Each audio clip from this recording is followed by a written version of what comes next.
আসসালামু আলাইকুম। মিলাবেট বার্ডস থেকে নতুন আরেকটা হচ্ছে আমার মেয়ে পাখি এবং এটা হচ্ছে আমার ছেলে পাখিটা।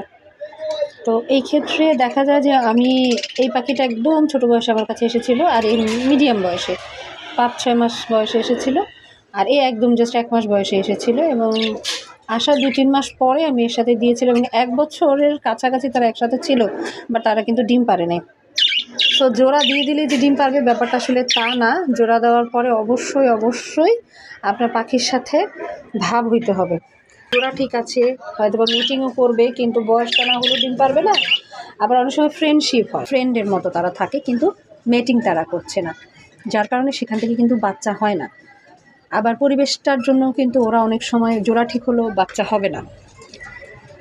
এটা হচ্ছে 2 নাম্বার। আবার 3 নাম্বারে দেখা যায় যে পুষ্টিকর খাবারের অভাবে ওদের কিন্তু বাচ্চা হয় না। সেক্ষেত্রে ব্রিডিং ফর্মুলায় যেতে হয়।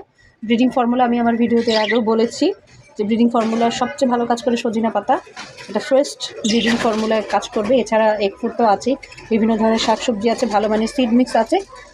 তবে সজিনা পাতাটা আমি নিজে উপকার পেয়েছি। আমি ওদেরকে একদম সজিনা পাতা খাওয়াইছিলাম 7 দিন 8 দিনের মতো, এবং খুব সুন্দর ওরা ব্রিডিং করছিল এই সজিনা পাতাটা খাওয়ার কারণে।